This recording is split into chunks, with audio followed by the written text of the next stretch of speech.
Every Monday I try to get a giant of some sort, and one of my favorite people, he's made me laugh many a time, master on the stage. He knows comedy, I think. It just comes so naturally to him. Multiple Cacique Award winner, Mr. Glen Davis is here with us this morning. Mr. Davis, thank you very much for being here. It's a pleasure. We've been trying to get you for such a long time, and I mean, the time is right as we lead into our Christmas season. Yes. You're very much a Christmas man, aren't you? Definitely, for years. Yeah? For years. I'm into Christmas. You love Christmas? Yeah, Christmas is always big in our house. Yeah. Always. And then I got more and more involved in Santa Claus. Yeah, because you know this guy very well. Santa, yeah. You have a personal relationship with Santa Claus. Man. 49 years now. So you play, not play, but you become Santa. Yes. Every year. Every year. Yes. And not just at Christmas time. Yeah. You'll be surprised to know parents when if certain children are not doing their work properly at school, and so yes, they will call me and say, okay, you serious? Yes. So you have to just pull that Santa Claus outfit on. Speak to the child. I'm looking at you. You serious? You know, yes, and you should be doing a little better in your English. Yeah. Oh my the goodness. thing that the one thing annoys me in Santa Claus is parents who would see you in the mall in May and tell the child, hey, look Santa, look Santa. Oh my goodness. I ignore it. Yes. I play as if I don't hear it and just keep walking. Oh my goodness. You don't kill the child's fantasy. We all have fantasy. Yes. I know what. Until it dies. Yeah. You're going with it. Yeah. And I just thought of something, What's it talking that my children are very definite as to how I'm going. Yeah. In my Santa outfit. Oh my goodness. Yeah. Oh my goodness. You're serious? And my wife thinks it's good, and they all live there. We have 5 boys. Yeah. And so the bearers are organized. We don't have a problem. But they all have to wear little Santa hats saying, ho, ho, ho. Yes! Yeah! Mr. Davis, I want to take you back. 1964, you remember? 64. First time you were on stage? 64? I did some research, Yeah, but okay. That means you can't remember. I can't remember that one. Robinson Crusoe. Oh my God. I was trying to remember that only this week. Because I saw the girl who played Robinson Crusoe. No. I know. I don't have time to lie. I told her that. I told her. So you can't remember 1964? I remember the play, of course. Yes. But this week I saw Gilla Reed, Gilla Gatliff she is now, and she took the part of Robinson Crusoe. Because in those days, girls played the hero because the fellas couldn't sing that good. Okay. So, and I said, what year? I'm saying to myself, did we do this? All I could remember is that my mother was living in England. So I know it was somewhere, and she went in 64, so somewhere between 64 and 67. Yeah. So it was 1964. And Derek Walcott said nice things about me in his review. Right. It's the only person he said anything good about. You knew at that point that you wanted to be on the stage, you wanted to be an actor? I knew that at about age 5 or 6. Serious? Yeah. I've always wanted to be on stage. I used to, as a teenager, and a young teenager I'm talking about, 13 and 14, we lived in Cipriani Boulevard. It's now a very big nightclub. With a number. Nobody lives there anymore. No. They live there till 5 o'clock or 6 o'clock in the morning, and then they go. But, and I used to run over Sunday after lunch at Tranquility Methodist. They had a hall, and they had no lock on the door. Right. And I used to go in there, close the door, alone. And performing on the stage. You're serious? Yeah. I so always it was in you. That was but our family always did some kind of performance. Always. The rest of them played sport. Right. My sisters played hockey and for Trinidad, and so my brothers, as you know, played cricket. Trinidad and West Indies, and I couldn't bowl or bat or field or umpire.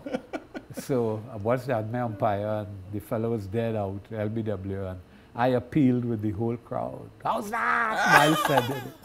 That wasn't for you. That wasn't for you. They called me off the field and said no. Mr. Davis, you also dabble, which I did not know, because I mean, as I said, I've seen you, it's been on the stage and you've wowed me on the stage, but you also dabble in stand-up comedy during the 70s as well? Yeah, I did a bit of that, especially when Paul Keynes was starting his show he has after Talk Carnival. Tent? Is it Talk Tent. Tent? Yes, yes, yes. Talk Tent. And what he did, he asked a lot of actors to do it, who did comedy, you see. But my father was a stand-up comedian. So this is why theater, my mother was a performer. You know. Came naturally to you. Yeah, You liked stand-up comedy? You liked I hate it. I suspected that much. I don't know why, but I suspected. I didn't like it at all. To me, it's not, I don't know. I prefer the stage, dealing with another actor. Even if I have to do a monologue, fine, you know. But I think maybe it's too much responsibility as a stand-up comic. And I have never considered myself a comedian. Never. You've never? Never. So that really, comedy or drama on the stage for you? Which do you prefer? Or stage. On the stage. Stage, but comedy or drama? Stage. Nice, okay, I get it. Comedy or drama, I've done both. I've won awards for both. For both, you know, people think when Mary Could Dance, this famous play Richard Robertson wrote, and we all did 100,000,000 times.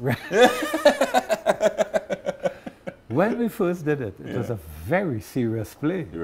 It turned out into somewhat of a comedy that people hated, the actors. You know. But it's very serious play. Very serious. With a very serious message. Art, I did a play called Art, which is 3 men on a stage talking, that's it. 3 men sitting down talking. An hour and a half, no intermission. Wow. Great. How has it changed in your view?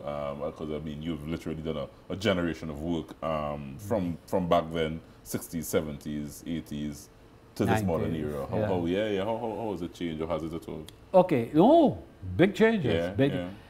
When I first, got a little more serious with it, because I was in Derek Walker's first play in Trinidad in 1955.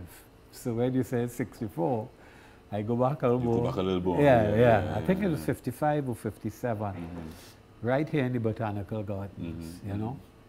And in those days, you did it. Now, of course, you always say for the love of it, but it was a kind of a line. And, you know, the older fellas came with a little grog, and the ladies brought sandwiches, which is something I think, you know, called me to the theater, all these sandwiches every night. but it's, but not today. Not today. These young people, no, they're real serious, boy. It's all about that. It's all, and they talked that before, and they get you to sign contracts with them, and the last play I did, Moon on a Rainbow Shore, it was one of Trinidad's first plays written by Earl John. Most beautiful play.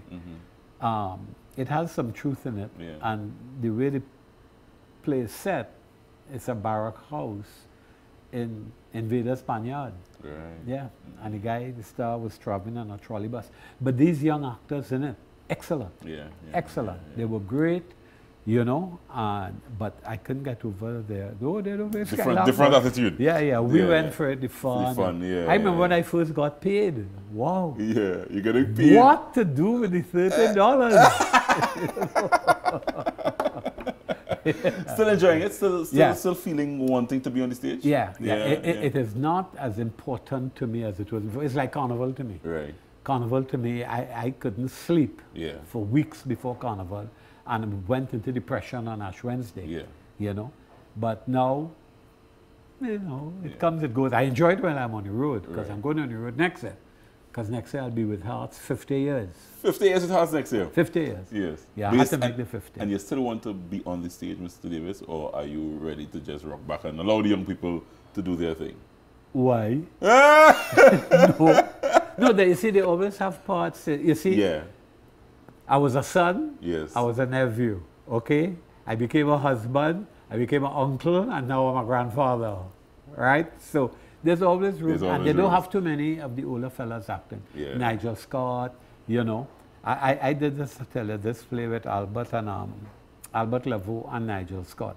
One of the most enjoyable things of being on stage with these two great actors.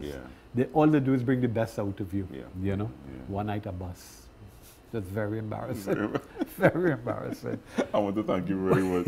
No problem. You could stay here and talk for the whole morning. I can do that. I know that. I can do that. Remember today it will be 7 to 10 minutes. Yeah. And so how much I make? If you're boring at 7, we cut you. Yeah. So we went over 10. Over the line. Sorry.